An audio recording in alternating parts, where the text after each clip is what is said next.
Hey girlies, just a quick reminder before we dive into today's episode. The information shared on this podcast is intended to be general sports nutrition advice and education related to period recovery for female athletes. This is not specific to any one individual, and it may or may not apply to your situation. If you are looking for personalized guidance, be sure to apply to our RBSN Period Recovery Nutrition Coaching Program. Our 4-month period recovery program is designed to help you sustainably get your period back and keep it. You can apply now to get started in our program, and we'll leave the link for the program below. If you're not quite ready for that one-on-one approach, that's exactly why we created the Period Recovery Guide. It's designed to support the girlies working on period recovery, specifically if you've lost it due to hypothalamic amenorrhea. The full Period Recovery Guide is finally out now, and we will leave all of the information for it in the podcast show notes. This is the Eat More Carbs Podcast.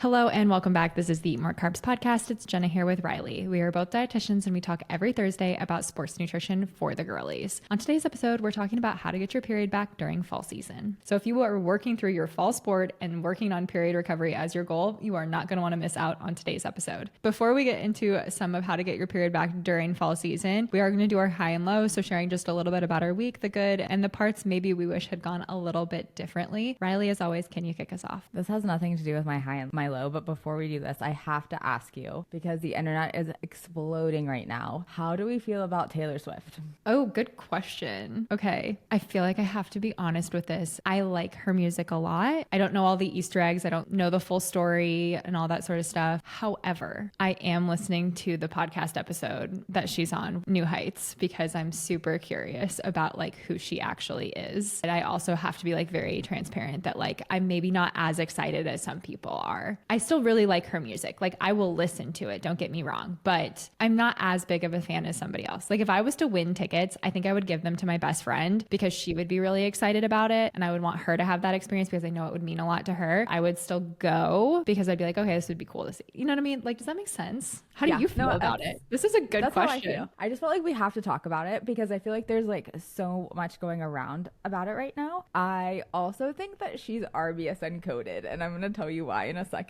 I agree with you where like I appreciate her as like an artist and like I find that I like really like her. It's just not my personality to be like a Swiftie, but I do like really appreciate her. You know, I am seeing like all the Easter eggs and stuff. Like everyone's like, well, the Chiefs jerseys are red and yellow and like that makes orange. And like I was like, I would have never gotten that. Like I would have never been there, but like I do appreciate her music. I just was laughing because she produced a whole album or like this new album like while she was on her Eras tour. And she was like, I was exhausted, but I was creatively stimulated. And I was like, I know people like that. So yeah. So I just thought it was funny because I feel like at RBSN, we're like always trying like new things and we're always like, I'm tired. But then we're like, oh, there's so many more ways that we can like get period recovery resources and things like that out. I appreciate her. And I also like appreciate everything that goes into all of her performances and her like athlete mindset and everything with it. So yeah, I just had to ask you because I feel like it's literally blown up the internet. It definitely is. And I know people like love her and are super excited. And I'm still excited to listen to her new music. I agree with you that she is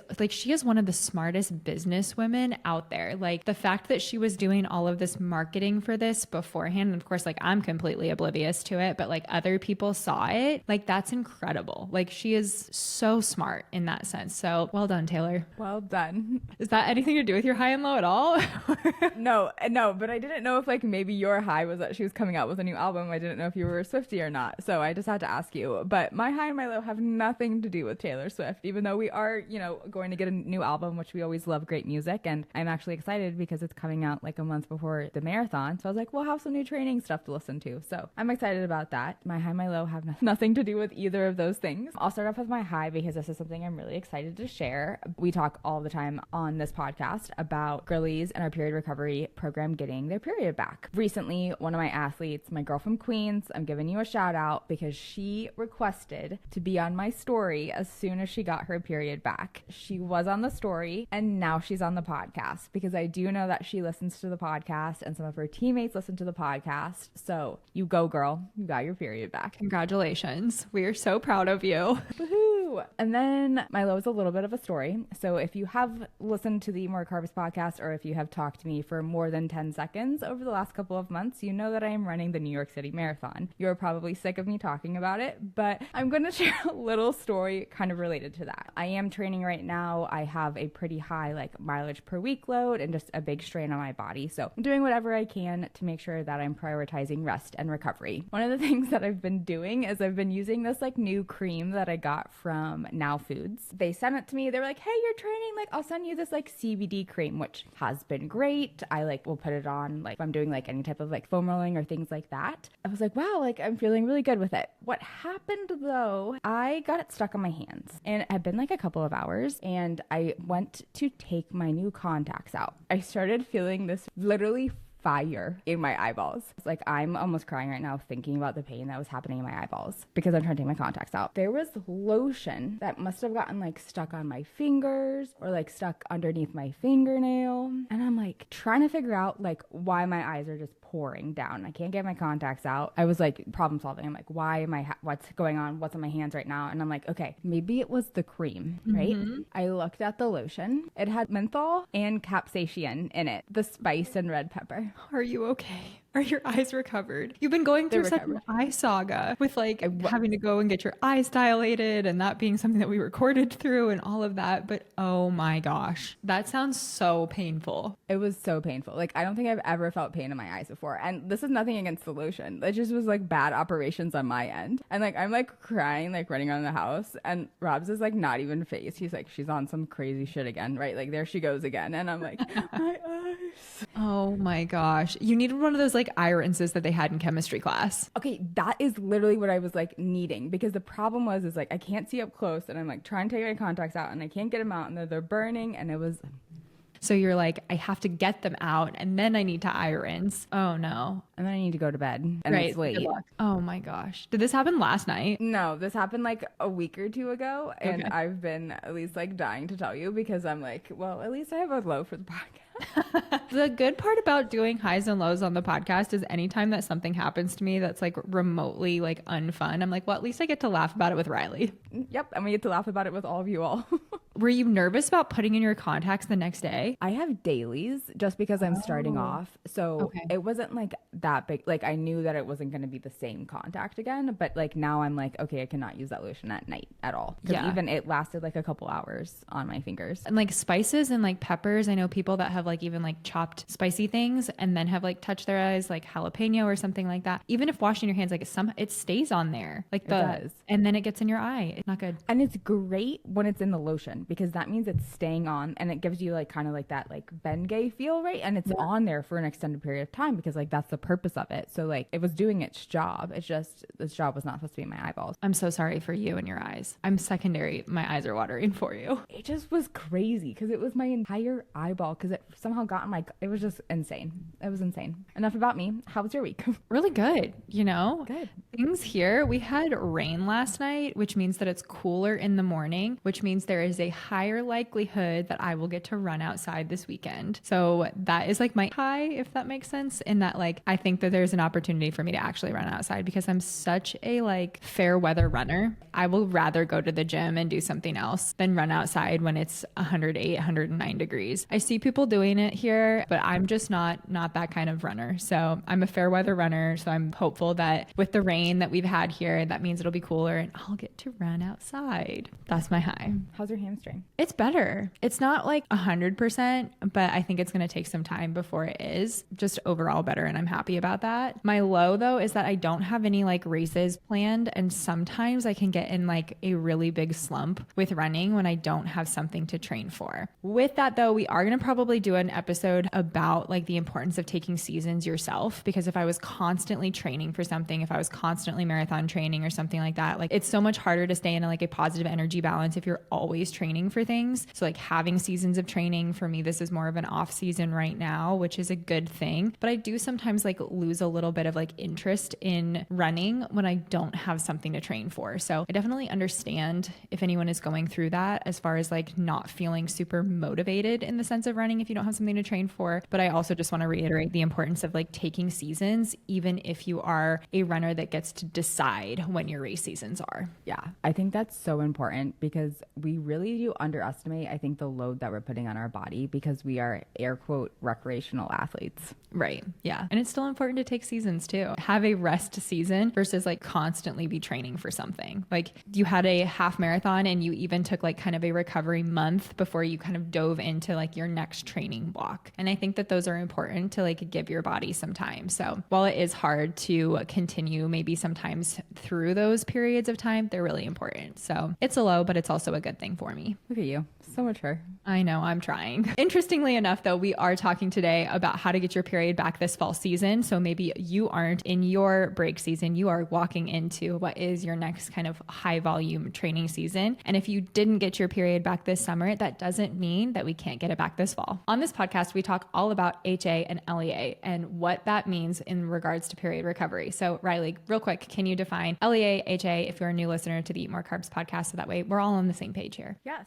Two of our favorite terms. I feel like we're talking about this all of the time. I'll start off by defining each of the terms. So HA is hypothalamic amenorrhea. This is basically a loss of a menstrual cycle. There's a couple different subsections of hypothalamic amenorrhea. So you can have primary or you can have secondary, depending on if you have not started your period or if you have started your period and it's been missing for 3 months. Oftentimes in athletes, hypothalamic amenorrhea or HA is caused by low energy availability or LEA. Low energy availability is basically when your body is in a negative energy balance. So that means that the energy that is coming in through food does not match the energy going out. This is really, really common, unfortunately, in female athletes because oftentimes you're training so much and your energy expenditure is so large that you have to be really intentional about how you're fueling your body. A lot of maybe miseducation out there and a lot of the diet information, a lot of female athletes feel pressure to minimize their intake, and unfortunately, this leads to this low energy availability. When we talk through getting your period back, we're talking specifically about correcting that low energy availability to help get your period back and improve your performance. Because a lot of times athletes who are experiencing low energy availability also see a drop in performance when they aren't fueling adequately. During your season, it's super important to have that energy available so that way you can perform your best. So that's why we're talking about today, making sure that if your goal is period recovery, we're also working towards a positive energy balance. So that way you can perform best during season. Reilly, what tips do you have for fall sport athletes who have started season or who are about to start season who are also working towards period recovery? First off, I cannot believe that we are talking about fall season 2025.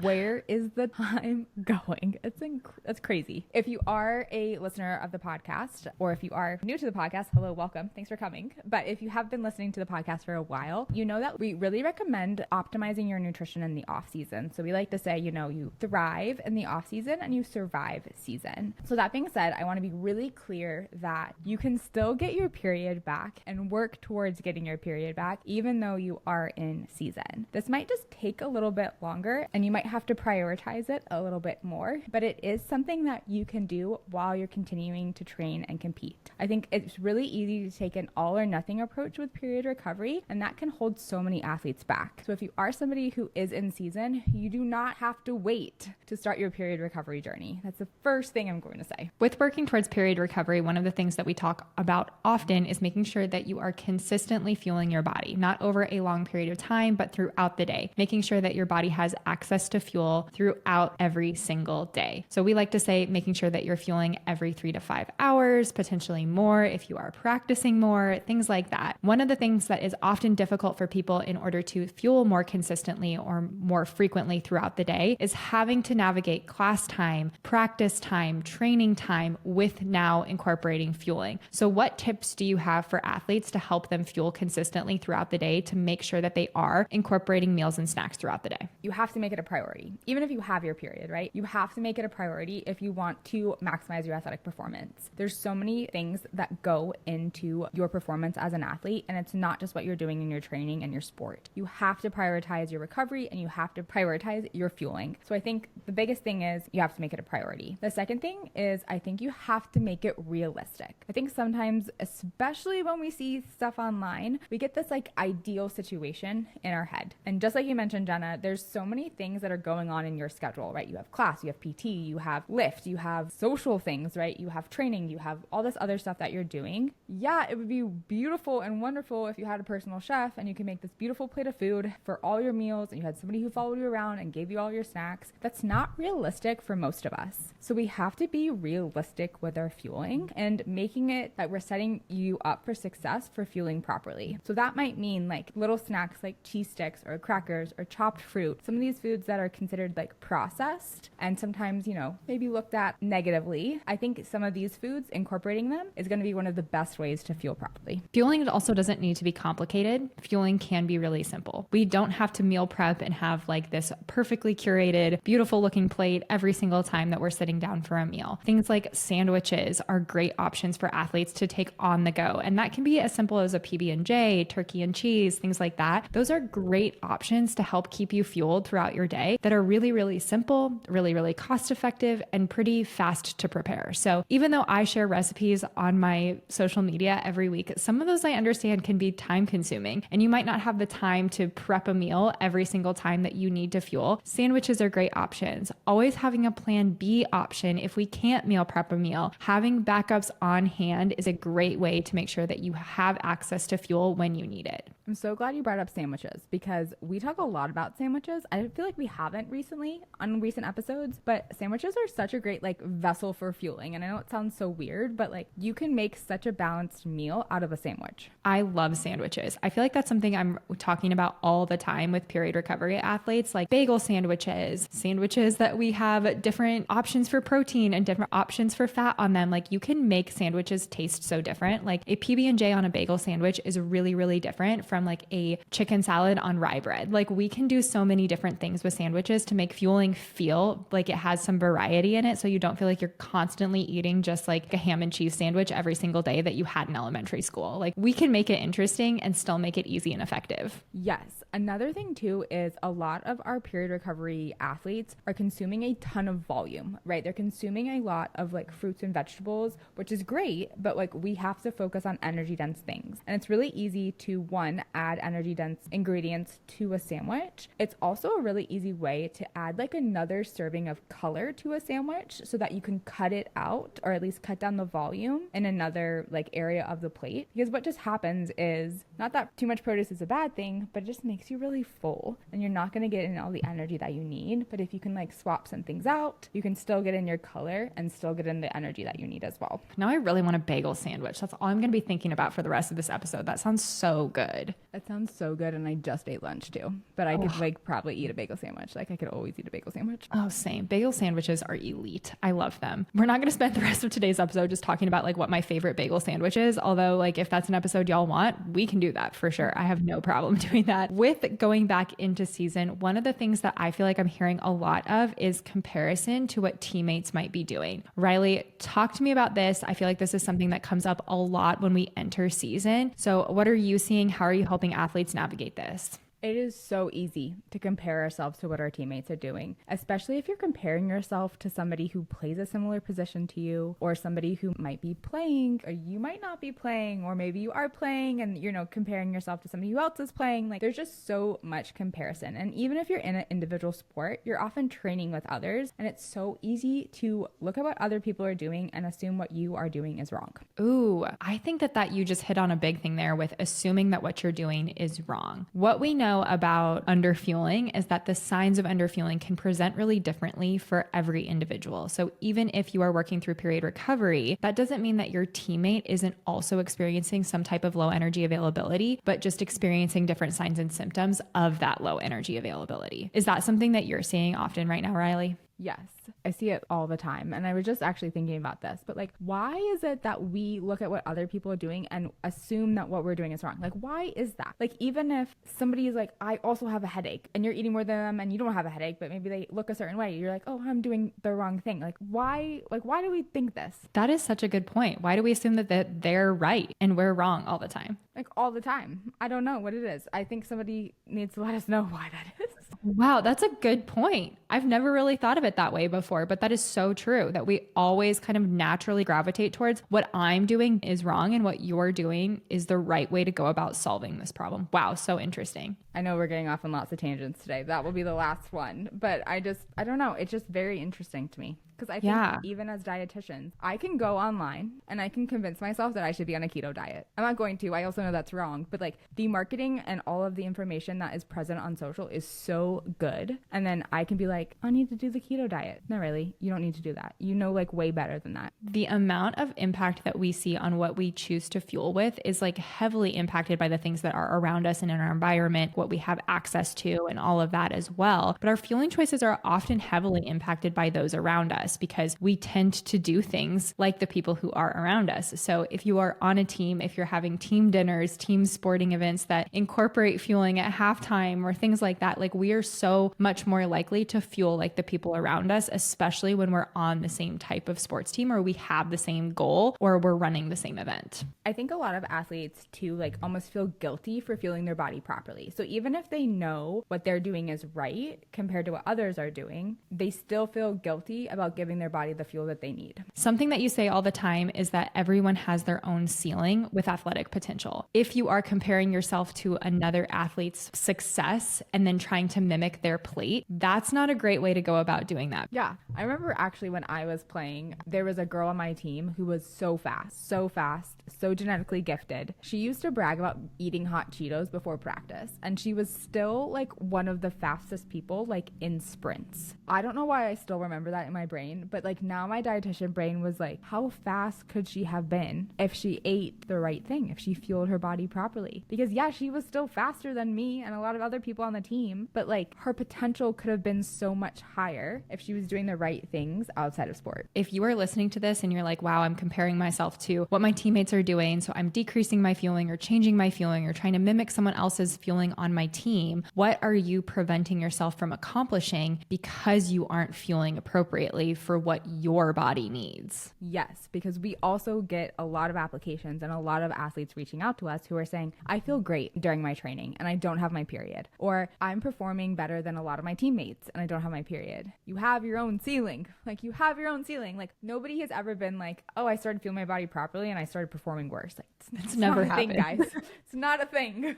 Never once. No. The amount of increase in performance that we see when we start to correct low energy availability along the path to getting a period back is one of the most rewarding and reinforcing signs of working towards a positive energy balance that the athletes that come through RBSN see. And it's so fun to celebrate those wins along the way as we work towards getting your period back. Yes.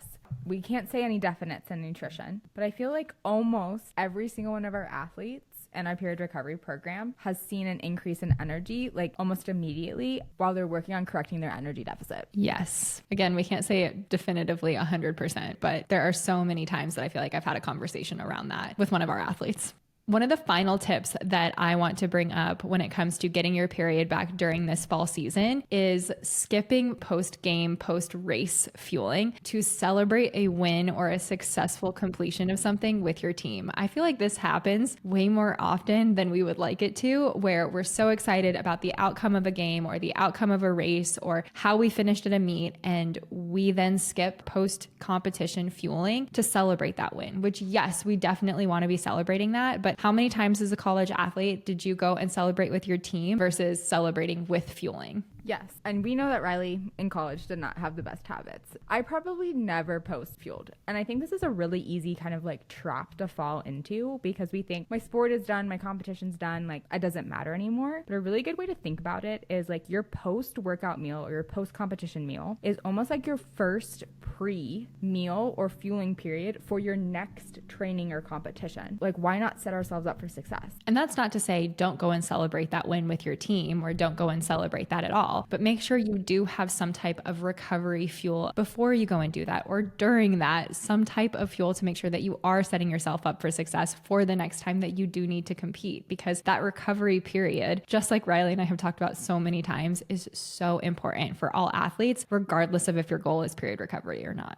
Yes. And again, like it doesn't have to be a beautiful plate of food. Like it goes back to kind of the points that we made earlier where like it needs to be realistic. How are you getting in some carbs and some protein? Like at least get in a chocolate milk, at least get in some fluids. Like how can you get in some like basic nutrition to set yourself up for success later? I feel like one of my favorite things to do post race or post game or something like that is a peanut butter and jelly sandwich. I have a lot of athletes, like track specific athletes that I'm thinking of, that after the race eat a peanut butter and jelly. And that's the first thing that we're doing. And it's easy. It's easy to take with us if you're traveling for a meet. It's easy to pack in your bag. We're not worried about like the temperature outside. It's an easy, quick source of fuel to help replenish after we've competed. And it's energy dense too. I love it. The theme of today's episode is sandwiches. So let us know your favorite sandwich in the comments. Any final thoughts on getting your period back during fall season, Reilly? I just want to reiterate what I said at the beginning. It is not too late to get started. You do not have to wait until season ends to work on getting your period back. It's going to take some time. It didn't go away in a month, even though it might have felt like that, but it didn't go away in a month. It's not going to come back in a month. You need to put in consistent work over the next couple of months, and you can start doing that today. If you do have questions for Reilly and I about working towards period recovery, what consistency looks like, or first steps to make sure that you are working towards a positive energy balance, please reach out to us. You can find Reilly online at easy.sports.nutrition, and you can find me at jenna.fisher.nutrition. Thank you so much for listening to this episode of the Eat More Carbs podcast. Please make sure you rate, subscribe, and review. And as always, remember to eat more carbs.